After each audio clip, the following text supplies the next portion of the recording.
പണിമുടക്കിൽ അഴിഞ്ഞാട്ടം.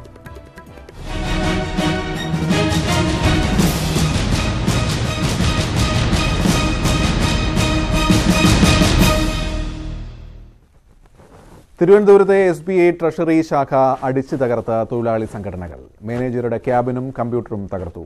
ആക്രമണം നടത്തിയ മുഴുവൻ ആളുകളെയും തിരിച്ചറിഞ്ഞുവെന്ന് പോലീസ് പറഞ്ഞു. 15 പേർക്കെതിരെ കേസെടുത്തു. ആക്രമണികളിൽ 2 പേർ GST ഉദ്യോഗസ്ഥരാണ് എന്നാണ് വിവരം. രാവിലെ 10:15ഓടെയാണ് 15ഓളം പേർ ഉൾപ്പെടുന്ന സംഘം SBIയുടെ ട്രഷറി ശാഖയിലേക്ക് എത്തിയത്. മാനേജറുടെ മുറിയിലെത്തിയ സംഘം ക്യാബിൻ അടിച്ചു തകർത്തു. മേശയും കമ്പ്യൂട്ടറും നശിപ്പിച്ചു. ശാഖ അടയ്ക്കാമെന്ന് മാനേജർ പറഞ്ഞെങ്കിലും പ്രതിഷേധക്കാർ വകവെച്ചില്ല. അത്യാവശ്യമാണെങ്കിൽ ഉടനെ തന്നെ ഇത് അടയ്ക്കാമെന്നും പറഞ്ഞു എഴുന്നേൽക്കുകയായിരുന്നു. അപ്പോഴത്തേക്കുമാണ് ഇത് ബാക്കി അത്രയും ഈ കയ്യാങ്കളിയിലേക്ക് പോകാനുള്ള തുടക്കമായത്. മാനേജറുടെ മൊഴിയുടെ അടിസ്ഥാനത്തിൽ അക്രമത്തിൽ കന്റോൺമെന്റ് പോലീസ് FIR രജിസ്റ്റർ ചെയ്തു. പൊതുമുതൽ നശിപ്പിച്ചതിന് ജാമ്യമില്ലാ വകുപ്പ് പ്രകാരം കേസെടുത്തത്. സംഘത്തിലെ 2 പേർ GST ഓഫീസിലെ ജീവനക്കാർ എന്നാണ് വിവരം.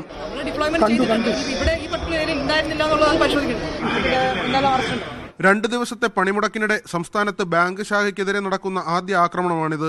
സെക്രട്ടേറിയറ്റിന് സമീപം നഗരഹൃദയത്തിൽ തന്നെ ബാങ്ക് പ്രവർത്തിച്ചതാണ് തൊഴിലാളി സംഘടനകളെ പ്രകോപിപ്പിച്ചത്. ന്യൂസ് 18 തിരുവനന്തപുരം. SBI ട്രഷറി ബ്രാഞ്ചിനെതിരെ സമരാനുകൂലികൾ നടത്തിയ അക്രമത്തെ അപലപിക്കുന്നുവെന്ന് CPM സംസ്ഥാന സെക്രട്ടറി കോടിയേരി ബാലകൃഷ്ണൻ. ഇത്തരം സംഭവങ്ങൾ നടക്കാൻ പാടില്ലാത്തതാണ്. പണിമുടക്കിലും സമരങ്ങളിലും കാലോചിതമായ മാറ്റം വേണമെന്നും മിന്നൽ പണിമുടക്ക് ഒഴിവാക്കുകയാണ് വേണ്ടതെന്നും കോടിയേരി തിരുവനന്തപുരത്ത് പറഞ്ഞു. പ്രഖ്യാപിച്ചിട്ടുള്ള സംയുക്ത സമരസമിതി അതിനെക്കുറിച്ച് അന്വേഷിക്കും. അത്തരം സംഭവങ്ങളൊന്നും ആരും ചെയ്യാൻ പാടില്ല. അതൊന്നും ഈ സമരത്തിന്റെ ഭാഗമല്ല. ഒരു കാരണവശാലും ഒന്നിലും ആരെയും നിർബന്ധിച്ച് ചെയ്യിപ്പിക്കാൻ പാടില്ല എന്നുള്ളതാണ് സംയുക്ത സമരസമിതി പരസ്യമായി പ്രഖ്യാപിച്ചിട്ടുള്ളത്. ഇതിന് വിരുദ്ധമായി ചെയ്തവർ ആരാണെന്ന് കണ്ടെത്തും. അവർക്കെതിരായിട്ട് നിയമാനുസൃതമായ നടപടി സർക്കാരിന് സ്വീകരിക്കുകയും ചെയ്യും. പണിമുടക്കിലുണ്ടാവുന്ന അക്രമങ്ങൾ ന്യായീകരിക്കാൻ കഴിയില്ല എന്ന പ്രതിപക്ഷ നേതാവ് രമേശ് ചെന്നിത്തല. SBI ബ്രാഞ്ചിന് നേരെയുണ്ടായ അക്രമം അപലപനീയമാണ്. അക്രമങ്ങളിൽ INTUC-കാർ ഉൾപ്പെട്ടിട്ടുണ്ടോ എന്ന് പരിശോധിക്കുമെന്നും ചെന്നിത്തല ഡൽഹിയിൽ പറഞ്ഞു. അക്രമങ്ങൾ ഉണ്ടാകുന്നതിനെ ഒരിക്കലും ന്യായീകരിക്കാൻ കഴിയുന്നതല്ല. ഒരു തരത്തിലും ജനങ്ങളുടെ സ്വൈര്യ ജീവിതത്തെ തകർക്കുന്ന ഒരു നടപടി ഉണ്ടാകരുത് എന്ന പ്രത്യേക നിർദ്ദേശം നൽകിയിട്ടുള്ളതാണ്.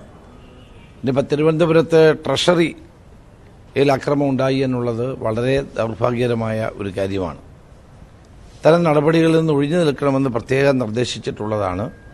ഏതായാലും ഞങ്ങൾ ഇക്കാര്യം ഗൗരവമായി തന്നെ പരിശോധിക്കും. തൊഴിലാളി സംഘടനകൾ ആഹ്വാനം ചെയ്ത ദേശീയ പണിമുടക്ക് 2ാം ദിവസവും ജനജീവിതം സ്തംഭിപ്പിച്ചു. പലയിടത്തും സമരക്കാർ ട്രെയിനുകൾ തടഞ്ഞു. KSRTCയും സ്വകാര്യ ബസ്സുകളും സർവീസ് നടത്താത്തതിനാൽ പൊതുഗതാഗതം നിശ്ചലമായി. സമരം വിജയമാണെന്ന് സമരസമിതി അവകാശപ്പെട്ടു.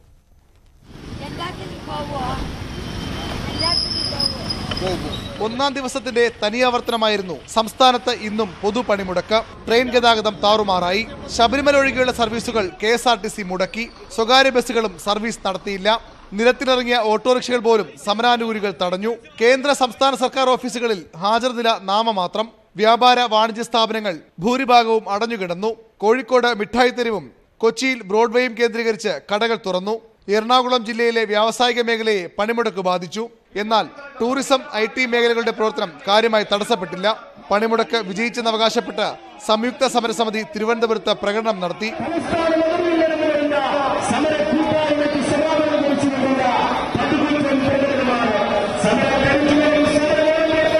മിഠായി തെരുവും കൊച്ചി ബ്രോഡ്വേയും പോലുള്ള പ്രതിരോധങ്ങൾ ഒഴിച്ചു നിർത്തിയാൽ പണിമുടക്ക് കേരളത്തിൽ ഹർത്താലായി തന്നെ മാറി. പൊതുഗതാഗതം നിശ്ചലമായതും ജനങ്ങളെ വലച്ചു. വിവിധ ബ്യൂറോകൾക്കൊപ്പം കൊച്ചിയിൽ നിന്ന് ക്യാമറമാൻ ശ്രീജിത്തിനൊപ്പം ടാനിപോൾ, ന്യൂസ് 18. മിക്ക സംസ്ഥാനങ്ങളിലും ദേശീയ പണിമുടക്ക് 2ാം ദിനത്തിലും ഭാഗികം. പശ്ചിമബംഗാളിൽ പലയിടത്തും അക്രമം റിപ്പോർട്ട് ചെയ്തു. കൂച്ച് ബിഹാറിലും ഹൗറയിലും പണിമുടക്ക് അനുകൂലികൾ സർക്കാർ ബസ്സുകൾക്ക് കല്ലെറിഞ്ഞു. കൊൽക്കത്തയിൽ പ്രകടനത്തിന് നേതൃത്വം നൽകിയ CPM നേതാവ് സുജൻ ചക്രവർത്തി അടക്കമുള്ളവരെ പോലീസ് അറസ്റ്റ് ചെയ്തു.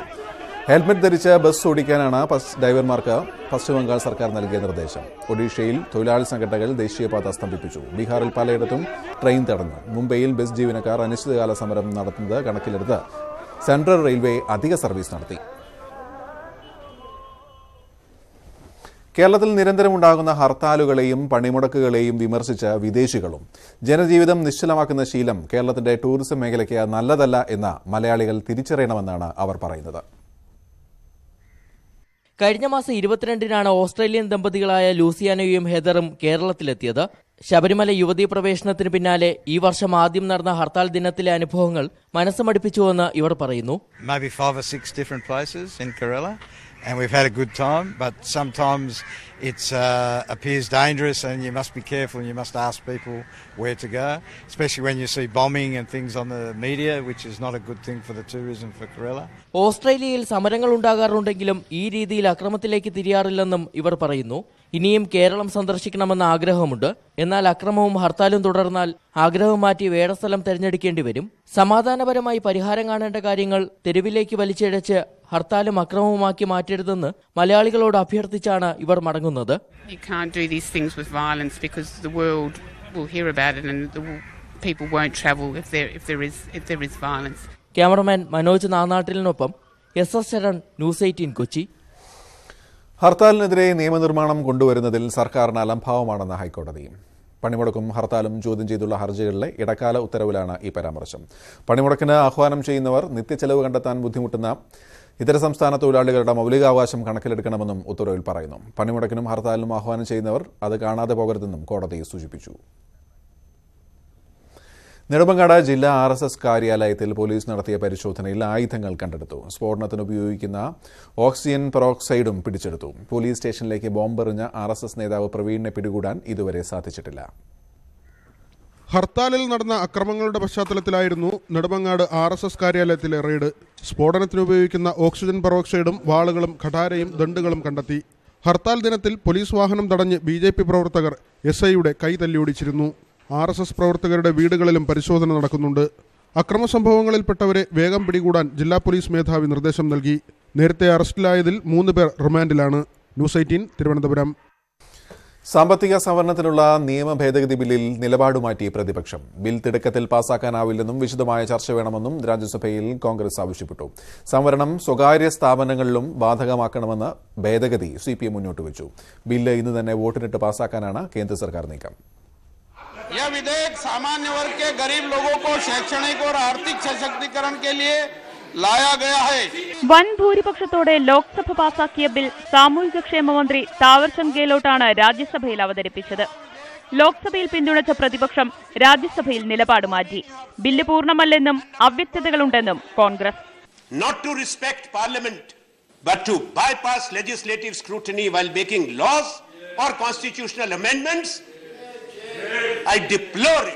ലോക്സഭയിൽ കോൺഗ്രസ് ബില്ലിനെ എതിർത്ത് വോട്ട് ചെയ്യാത്തത് എന്തുകൊണ്ടെന്ന് വ്യക്തമാക്കണമെന്ന് മുസ്ലിം ലീഗ് ആവശ്യപ്പെട്ടു. സംവരണം എന്നത് ഒരു ദാരിദ്ര്യ നിർമ്മാർജ്ജന പരിപാടിയല്ല. സംവരണത്തിൻ്റെ അടിസ്ഥാന തത്വം സാമൂഹ്യനീതിയാണ്. വോട്ട് ചെയ്ത ആളുകളുടെയും മനസ്സ്, ഹൃദയം ഇതിലുണ്ട്. അത് പ്രൊസീഡിങ്സ് നോക്കിയാൽ നിങ്ങൾക്കറിയാം. പിന്നെ എന്തായിരുന്നു എന്നുള്ളതിന്റെ വിശദീകരണത്തിൽ ഞങ്ങൾ കിടക്കുന്നില്ല. ആ കോൺട്രവേഴ്സിയിലേക്ക് ഞങ്ങൾ പോകുന്നില്ല. സംവരണം സ്വകാര്യ സ്ഥാപനങ്ങൾക്കും ബാധകമാക്കണമെന്ന ഭേദഗതിയാണ് CPM മുന്നോട്ട് വെച്ചത്. സ്വകാര്യ വിദ്യാഭ്യാസ സ്ഥാപനങ്ങളിൽ പിന്നോക്ക സംവരണം ഏർപ്പെടുത്തണമെന്നും CPM ആവശ്യപ്പെട്ടു. ബില്ല് സെലക്ട് കമ്മിറ്റിക്ക് വിടണമെന്ന ആവശ്യത്തിൽ വോട്ടെടുപ്പ് നടത്തണമെന്നായിരുന്നു AIADMKയുടെ ആവശ്യം. ന്യൂസ് 18 ഡൽഹി. AK ആന്റണിയുടെ മകൻ അനിൽ ആന്റണി കേരള രാഷ്ട്രീയത്തിലേക്ക്. സംസ്ഥാന കോൺഗ്രസിന്റെ ഡിജിറ്റൽ മീഡിയ കൺവീനറായിട്ടാണ് അനിൽ ആന്റണി എത്തുന്നത്. ഡൽഹിയിൽ നടത്തിയ പുനഃസംഘടനാ ചർച്ചകൾക്ക് ശേഷം KPC പ്രസിഡന്റ് മുല്ലപ്പള്ളി രാമചന്ദ്രനാണ് അനിൽ ആന്റണിയുടെ കേരള രാഷ്ട്രീയ പ്രവേശനം പ്രഖ്യാപിച്ചത്. രാജസ്ഥാൻ, ഗുജറാത്ത് തിരഞ്ഞെടുപ്പിൽ കോൺഗ്രസിന്റെ ഡിജിറ്റൽ മീഡിയ കൈകാര്യം ചെയ്ത് കാര്യപ്രാപ്തി തെളിയിച്ച സാഹചര്യത്തിലാണ് അനിൽ ആന്റണിയെ KPCCയുടെ ഡിജിറ്റൽ മീഡിയയുടെ ചുമതലയും ഏൽപ്പിക്കുന്നത്. ഇതാണ് KPCC പ്രസിഡന്റ് നൽകിയ വിശദീകരണം. KPCC ഡിജിറ്റൽ മീഡിയ സെൽ എന്നാണ് അതിന്റെ പേര്. അതിന് സംസ്ഥാന കൺവീനറായി ശ്രീ അനിൽ ആന്റണിയെയാണ് നിയമിച്ചിരിക്കുന്നത്. അദ്ദേഹം വളരെ പ്രശസ്തമായ നിലയിൽ ഗുജറാത്ത് തെരഞ്ഞെടുപ്പുമായി ബന്ധപ്പെട്ടുകൊണ്ട് സ്തുത്യർഹമായ സേവനമാണ് കാഴ്ചവെച്ചത് എന്ന് മനസ്സിലാക്കിയിട്ട് തന്നെയാണ് ആ ചുമതല, സ്റ്റേറ്റ് കൺവീനർഷിപ്പ് അദ്ദേഹത്തിന് കൊടുത്തിട്ടുള്ളത്. സ്റ്റാൻഫോർഡ് സർവകലാശാലയിൽ നിന്ന് മാനേജ്മെന്റ് സയൻസ് ആൻഡ് എഞ്ചിനീയറിംഗിൽ ബിരുദധാരിയായ Anil Antony Navadoothan foundation, cyber India എന്നിവയുടെ തലപ്പത്ത് പ്രവർത്തിക്കുകയാണ്. ഗുജറാത്ത്, രാജസ്ഥാൻ തിരഞ്ഞെടുപ്പുകളിൽ ആർട്ടിഫിഷ്യൽ ഇന്റലിജൻസ് പ്രയോജനപ്പെടുത്തി കോൺഗ്രസിന് നേട്ടമുണ്ടാക്കാൻ അനിൽ ആന്റണിക്ക് കഴിഞ്ഞിരുന്നു. സമൂഹ മാധ്യമങ്ങളിൽ പരസ്പരം ചെളിവാരിയെറിയുകയും തമ്മിലടിക്കുകയും ചെയ്യുന്ന കേരളത്തിലെ കോൺഗ്രസ് നേതാക്കൾക്കിടയിൽ ഈ ആർട്ടിഫിഷ്യൽ ഇന്റലിജൻസ് മാത്രം മതിയാകില്ല അനിൽ ആന്റണിക്ക്. പാർട്ടിയെയും നേതാക്കളെയും സമൂഹ മാധ്യമങ്ങളിൽ അധിക്ഷേപിക്കുന്നവർക്കെതിരെ കർശന നടപടിയെടുക്കാനുള്ള ശശി തരൂർ റിപ്പോർട്ട് അംഗീകരിച്ച് അനിൽ ആന്റണിയുടെ വരവിനെ കളമൊരുക്കിയ ശേഷമാണ് KPCC അധ്യക്ഷന്റെ പ്രഖ്യാപനം. ഡൽഹിയിൽ നിന്നും എം ഉണ്ണികൃഷ്ണൻ, ന്യൂസ് 18. ലോക്സഭാ തെരഞ്ഞെടുപ്പിന് മുമ്പ് KPCയിൽ സമഗ്ര അഴിച്ചുപണി ഉണ്ടാവില്ല. ഏതാനും പുതിയ ഭാരവാഹികളെ മാത്രം ഉൾപ്പെടുത്തിക്കൊണ്ട് ഈ മാസം 15 മുൻപ് പ്രഖ്യാപനം ഉണ്ടാവും. സമ്പൂർണ്ണ അഴിച്ചുപണി അപ്രായോഗികമാണെന്ന് AI ഗ്രൂപ്പുകൾ നിലപാട് സ്വീകരിച്ചതോടെയാണ് സമഗ്ര അഴിച്ചുപണി ഒഴിവാക്കിയത്. AICC ജനറൽ സെക്രട്ടറി മുകുൾ വാസ്നിക്കുമായി ഉമ്മൻചാണ്ടി, മുല്ലപ്പള്ളി രാമചന്ദ്രൻ, രമേശ് ചെന്നിത്തല എന്നിവർ ഡൽഹിയിൽ ചർച്ച നടത്തിയ ശേഷമാണ് ധാരണ.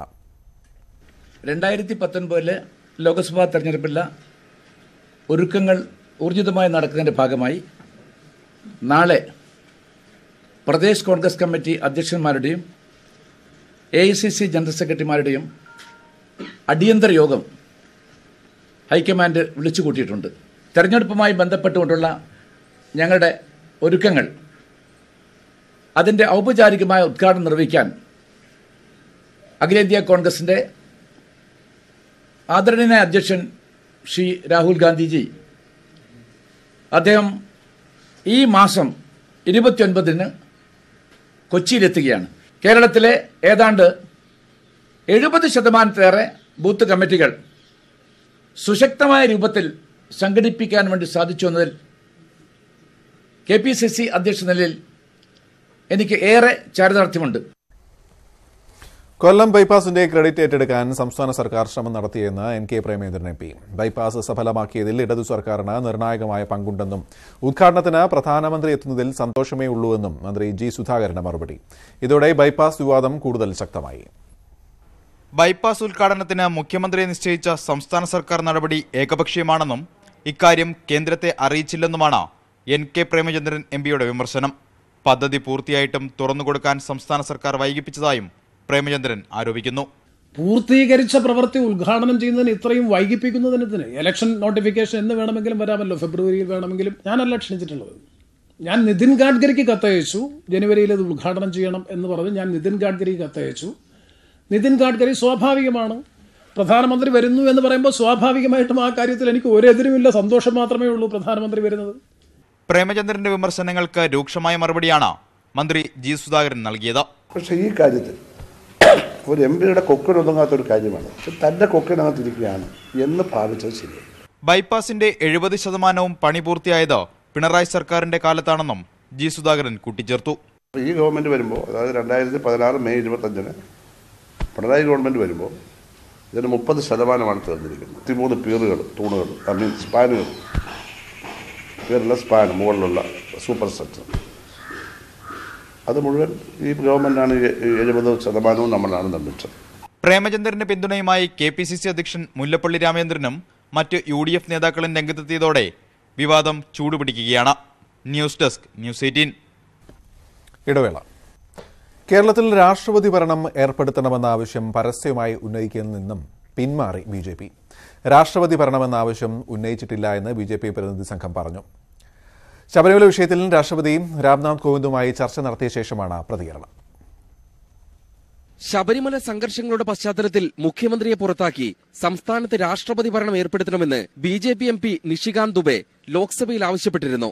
CPM-ന് പുറമെ കോൺഗ്രസ് അടക്കമുള്ള പാർട്ടികളും ഈ നീക്കത്തിൽ എതിർപ്പറിയിച്ചു. രാഷ്ട്രീയ തിരിച്ചടിയുണ്ടാകുമെന്ന ആശങ്കയെ തുടർന്നാണ് രാഷ്ട്രപതി ഭരണമെന്ന ആവശ്യം പരസ്യമായി ഉന്നയിക്കുന്നതിൽ നിന്ന് BJP ഇപ്പോൾ പിന്മാറിയത്. കേരളത്തിലെ ക്രമസമാധാന തകർച്ചയിൽ ഇടപെടണമെന്നാവശ്യപ്പെട്ട് രാഷ്ട്രപതിയെ കണ്ട ശേഷമാണ് രാഷ്ട്രപതി ഭരണം ആവശ്യപ്പെട്ടിട്ടില്ലെന്ന BJP MPമാരുടെ പ്രതികരണം. രാഷ്ട്രപതി ഭരണം ആവശ്യപ്പെടുന്നുണ്ടെന്ന് സ്ഥിരീകരിക്കാൻ BJP സംസ്ഥാന അധ്യക്ഷൻ ശ്രീധരൻ പിള്ളയും തയ്യാറായില്ല.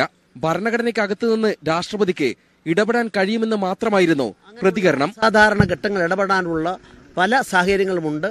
ആ സാഹചര്യങ്ങളെ ഞങ്ങൾ തീർച്ചയായിട്ടും അതിലേക്ക് കാര്യങ്ങൾ കൊണ്ട് എത്തിക്കാതിരിക്കേണ്ടത് കേരള ഭരണകൂടമാണ്. ആ കേരള ഭരണകൂടത്തിന് ഇത്തരം കാര്യങ്ങളെല്ലാം ഒരു മുന്നറിയിപ്പായിട്ടാണ് ഞങ്ങൾ കാണുന്നത്. ശബരിമലയിൽ പ്രശ്നപരിഹാരത്തിന് ഓർഡിനൻസ് കൊണ്ടുവരുന്ന കാര്യവും രാഷ്ട്രപതിയുമായുള്ള BJP സംഘത്തിന്റെ ചർച്ചയിൽ ഉന്നയിക്കപ്പെട്ടില്ല. സുപ്രീം കോടതിയുടെ അന്തിമ തീരുമാനം അറിഞ്ഞ ശേഷമേ ഇക്കാര്യം പരിശോധിക്കൂ എന്നാണ് നേതാക്കളുടെ വിശദീകരണം. ന്യൂസ് 18 ഡൽഹി. പ്രതിരോധ മന്ത്രി നിർമ്മല സീതാരാമനെ വ്യക്തിപരമായി അധിക്ഷേപിക്കാനാണ് കോൺഗ്രസ് ശ്രമിക്കുന്നതെന്ന് പ്രധാനമന്ത്രി നരേന്ദ്രമോദി. ഇതിന് കോൺഗ്രസ് വലിയ വില നൽകേണ്ടി വരും. നുണ പ്രചരിപ്പിക്കുന്നവർക്കുള്ള കനത്ത മറുപടിയാണ് സാമ്പത്തിക സംവരണത്തിലുള്ള തീരുമാനമെന്നും പ്രധാനമന്ത്രി പറഞ്ഞു. റഫേൽ ഇടപാട് സംബന്ധിച്ച കോൺഗ്രസ് ആരോപണങ്ങൾക്ക് ആഗ്രയിൽ പൊതുയോഗത്തിൽ മറുപടി പറയുകയായിരുന്നു നരേന്ദ്രമോദി. രാജ്യത്തിന്റെ വിശ്വസ്ത കാവൽക്കാരനായി താൻ ഉണ്ടാകുമെന്നും പ്രധാനമന്ത്രി പറഞ്ഞു.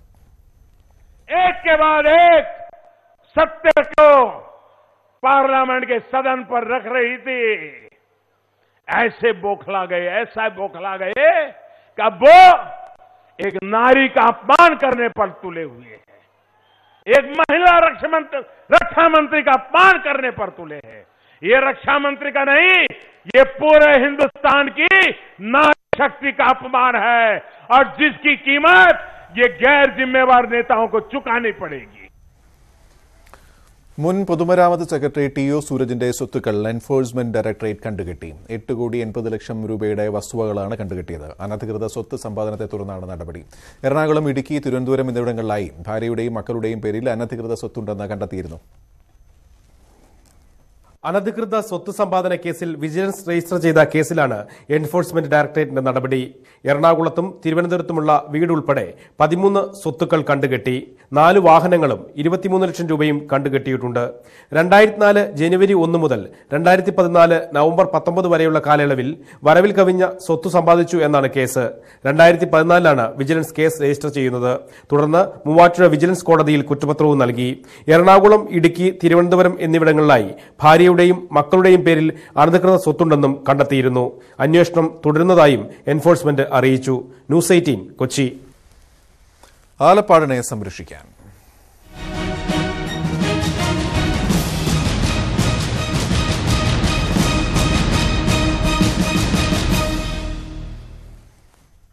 കരിമണൽ ഖനനത്തോടെ ഒരു ഭൂപ്രദേശം തന്നെ ഇല്ലാതാകുമെന്ന ആശങ്കയിലാണ് കൊല്ലം ജില്ലയിലെ ആലപ്പാട് പഞ്ചായത്ത്. വൻ പാരിസ്ഥിതിക പ്രത്യാഘാതങ്ങൾക്ക് വഴിവെക്കുന്ന ഖനനം IRE നിർത്തിവെക്കണമെന്നാണ് ജനകീയ സമരസമിതിയുടെ ആവശ്യം. സേവ് ആലപ്പാട്ട് എന്ന ഹാഷ്ടാഗിൽ സാമൂഹ്യ മാധ്യമങ്ങളിലും ശ്രദ്ധ നേടിയ സമരം 70ാം ദിവസത്തിലേക്ക് കടന്നു.